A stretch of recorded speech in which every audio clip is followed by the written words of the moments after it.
Hola a tots! Mireu quin llibre ens ha arribat a les mans a l'Escola d'Adults. Es titula Paraules en nom propi, l'origen de 260 mots derivats de noms de persones, pobles, personatges i indrets i està escrit per Ròmul Brotons. Aquest vídeo pretén ser el primer d'uns quants del canal en què anirem descobrint l'origen d'algunes paraules que ens semblen interessants, curioses o simplement divertides. I la primera paraula que descobrirem és afrodisíac. Es denomina afrodisíac el que excita l'apetit sexual, especialment les substàncies que en potencien el desig o en milloren les pràctiques. I el nom, com és fàcil de suposar, procedeix del de la deessa mitològica grega que representa l'amor i la bellesa, Afrodita. Juntament amb les tres gràcies, també encarna l'elegància i la joia de viure. Afrodita va estar lliurada a la promiscuïtat i no calia esperar-ne cap mena de fidelitat conjugal, de manera que li feu el salt repetidament al seu espòs Hefest. Tingué aventures fecundes amb Ares, Hermes, Adonis i Dionís, però també amb herois i amb simples mortals, i va arribar a originar la guerra de Troia, sempre d'acord amb la mitologia grega, esclar. Gràcies als seus encants, fou una de les divinitats més venerades, tant per grecs com per romans, que l'assimilaren a Venus. S'hi dedicaren especialment als pintors renaixentistes. Una de les representacions més famoses i, al meu parer, una mica sobrevalorada, és el naixement de Venus del florentí Sandro Botticelli. La següent paraula que coneixerem és la paraula àtic. El pis més alt de certs edificis se solen denominar àtic, una paraula que també es refereix als habitants de la regió grega de l'Àtica, on hi ha la ciutat d'Atenes, així com el dialecte que aquests parlaven.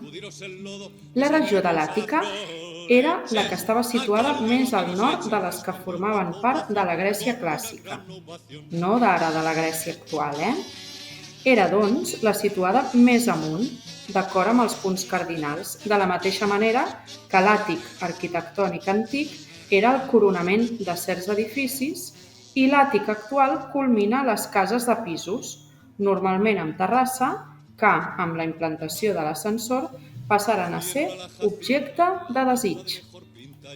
I anem a per la següent paraula, que és bàdminton.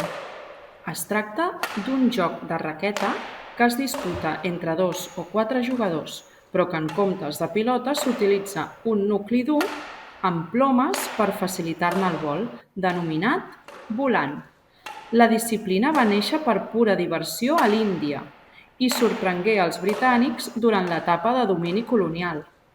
De retorn a Anglaterra, al 1873, uns quants oficials britànics que hi havien estat destinats van decidir importar-lo.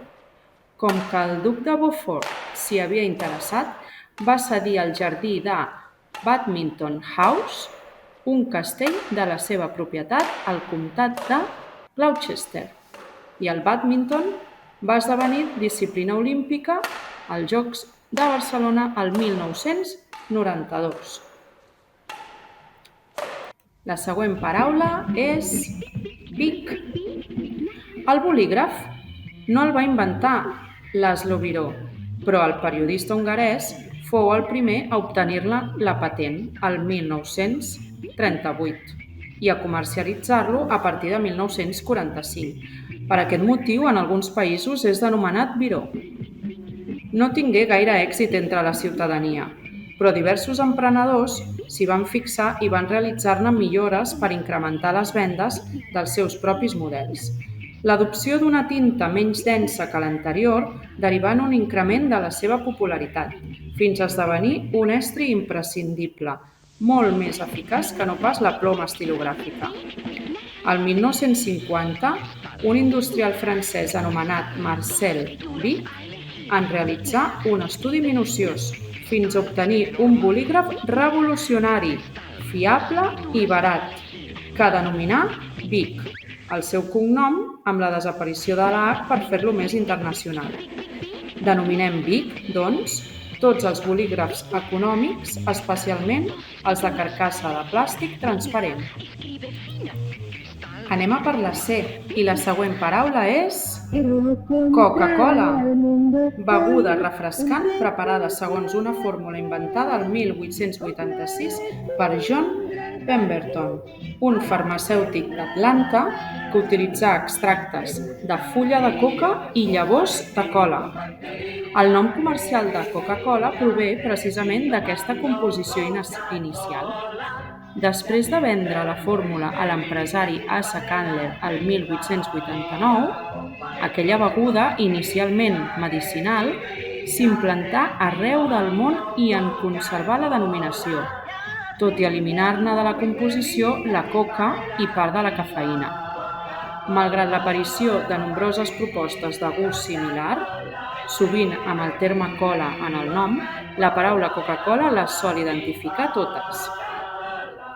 I, per finalitzar, la nostra última paraula és la paraula condó. Funda per al penis que durant el coit preserva del perill d'engendrar o d'un contagi. Coneguts i utilitzats des de l'antiguitat, hi ha constància de l'ús de condons com a mínim des de fa 3.000 anys, ja que hi ha algunes imatges egípcies que ho demostren. Aleshores, eren fets d'intestins d'animals i altres materials dúctils, com el lli, en el cas d'Egipte, o el paper de seda, pel que fa a la Xina. Per la seva lleugeresa i elasticitat, la tripa fou el material més habitual dels condons occidentals, molt estesos com a anticonceptiu i profilàctic, fins a l'aparició del cautxú vulcanitzat, desenvolupat durant la dècada de 1840. Més endavant, a partir de 1930, fou reemplaçat fins a l'actualitat pel làtex, obtingut de la saba de l'arbre del cautxú, molt més elàstica i resistent que qualsevol altre material. L'origen de la paraula s'atribueix al doctor Condom, un dels metges del rei Carles II d'Anglaterra, per a qui fabricava preservatius. Però diversos investigadors han posat en dubte l'existència d'aquest personatge per determinar com a més probable que derivi del llatí condes, que vol dir receptor. Doncs fins aquí les nostres paraules d'avui. Us han semblat interessants? Quina us ha agradat més? Ens ho podeu deixar als comentaris. Fins al següent vídeo!